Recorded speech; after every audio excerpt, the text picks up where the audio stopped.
Hello YouTube, this is a long-awaited video. I'm quite happy to be doing this, and the reason it's long-awaited is because up until now there hasn't been much in the way of competition for the App Store, so there hasn't been a lot to compare the App Store to. But thankfully there is now Setapp, which is an alternative to the App Store. And in this video, I'm going to be going over my initial reaction to Setapp, as well as why I think it might be worthwhile to consider switching at least some of your applications over to Setapp applications. So let's have a quick look. In the App Store, we've got the initial pane, for me anyway, of the login. So I rarely use my Apple login, but I do have several computers. So sometimes I have to make my updates happen on several different computers, and instead of it allowing me to use a Facebook login or a Gmail login, it forces me to remember whatever my App Store login is. And I don't know if you're like me, but I always forget and I always have to reset my passwords, whereas Setapp allows you to log in using either Facebook or Google or a unique Setapp user ID and password. I think that's progressive. I think it's the way of the future, and I think it's better than the way Apple is doing it. Second, the interface.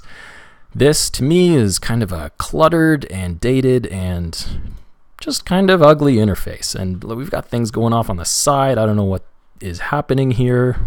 Paid, okay, so I've got to look for these little titles at the top. Design-wise, Apple hasn't done the best job of their App Store, and I don't think they ever have. I've always kind of looked at the App Store as Apple falling short. It looks like I'm in the back end of some database and it's just spitting stuff out at me, and I'm not really thrilled with how it looks, and I've not spent a lot of time in it for that reason.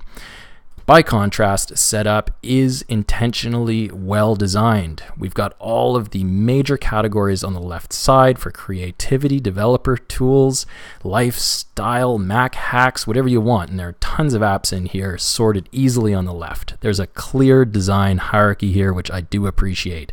So taking an example of Clean My Mac, this is software that I use and love. It saves me a ton of disk space. I clean my computer frequently using this.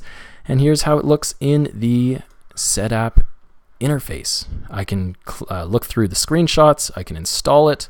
I can do all of this with one click, and it's quite simple compared to whatever hierarchy they've got here, which is featured, top charts, categories, purchases. I've got my updates in here, which they're not going to really allow me to uninstall, even though I don't use any of these. So if you can probably tell by the tone of my voice, I'm a little bit annoyed with the App Store, and I'm pretty happy that Setapp now exists. So the final comment is on price. The App Store is free, but the apps usually are not. And let's look at some of these prices just out of the gates. We've got a $40 app, a $50 app, another $30 app, a $90 app.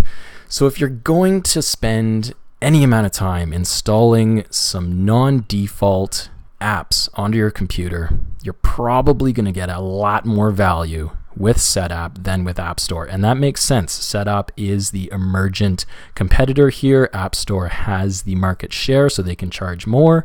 If you go with the underdog, you generally get a much better deal. And for $10 a month, this is the best deal possible right now. You get a great number of apps, really powerful stuff. They're trying to make a name for themselves, and for $10 a month, I think the value is unheard of. You can see the testimonials on their site. I'm going to include a download link. You get your trial of 1 month with this software, and if you decide you like it, $10 a month moving forward for unlimited apps is pretty awesome when you start to actually do the math on your app purchases with Apple and see that you're probably going to get much better value out of this Setapp interface. So I've got a download link. You can try out all of these apps for yourself, try them all out for a month, and if you don't like them, cancel. But my recommendation is that you go in, you download Clean My Mac, and you see what that thing can do. And if that doesn't convince you that Setapp is where it's at, I don't know what will. That's all, people. Thank you for watching. Please like the video if you did, dislike the video if you hated it, and subscribe for more. Thanks.